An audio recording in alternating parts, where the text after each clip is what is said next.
Few minutes now, new tonight at 5. A family from Mount Washington in Bullitt County is raising concerns over a proposal in Frankfort to prevent immigrants from holding elected office. The lawmaker pushing the measure says it's about electing people who are, quote, committed to Western values. You're going to hear from him. But first, a breakdown of House Bills 186 and 259. Now, if approved, they would require Kentucky citizens to be born in America to hold most elected positions in the state. And we are talking about everything from the governor's office all the way down to the local level, like a school board. As you can imagine, this would be controversial. These conditions would not apply to Kentucky's federal seats. Those rules are based on the U.S. Constitution.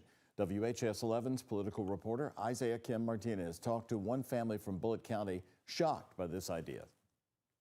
This is the National History Bee. This was when I was in 4th grade. I was a quarterfinalist. 13-year-old Silas Goki of Mount Washington is a history whiz, and he's got the awards to prove it. This is the U.S. military history exam. I placed first out of all the kids who took the test. The 7th grader is also fascinated by national politics and foreign affairs. All the wars that are happening currently, like Ukraine, Russia, Israel, Palestine, all those wars. Silas's mom, Maria Goki. He likes to talk about the news, and he'll bring it up to his dad and I and ask our opinions on things. But it was a Kentucky political headline that prompted conversation in their household this week. News from the state capitol that one lawmaker had filed 2 bills aiming to prevent any Kentucky citizen not born in America from holding most elected positions in the state, from governor to state lawmakers, from a local mayor to a school board member. Something Silas, a naturalized U.S. citizen born in Taiwan and adopted as a baby, is interested in someday.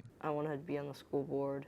Just being able to represent my community. In Frankfort, I talked to Republican Representative Shane Baker of Somerset about his legislation. No videos. I'm a TV reporter. That's what we do. Look good on videos. That's good. I'll talk to you. He refused to do an on-camera interview, but agreed to give comment. If we truly care about the people, the future for the people, we want to make sure that we have a good, safe environment and people who are committed to Western values and Western society. I asked what his biggest concern is with immigrants running for office in Kentucky. He mentioned New York City Mayor Zoran Mamdani, the Democratic socialist and naturalized U.S. citizen who was born in Uganda. And you can see the direction that Mamdani is trying to take some things in New York City. And, he's come up with a number of different proposals that are very questionable. I asked Kentucky's Republican House Speaker David Osborne of Prospect if Baker's bills have a chance to pass. I think the bill has some problems with it. We haven't talked about it as a caucus, but I don't believe that they'll move. I think this is the type of legislation that is filed in a heated moment, in a time where people are riled up, where we have a lot going on in our society. And I think one of the great things about great politicians is when they let cooler heads prevail. As for Silas Goki, he plans to continue racking up his accomplishments. I felt proud. And representing his Kentucky community. Well, David Osborne there, pretty much the final word. Osborne from Prospect. This type of legislation you would think that would keep, probably have people thinking about even moving out of Kentucky or keep them from coming here.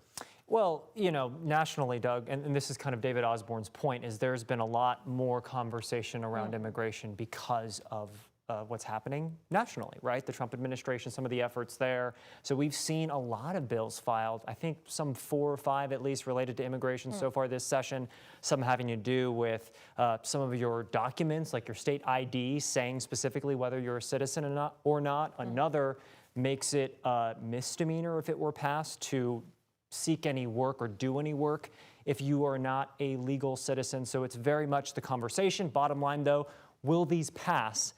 That's the ultimate question. All right. Doesn't seem like it's going anywhere so far. So far, it's been slow moving. All right. You got it from the top. All right. Thank you.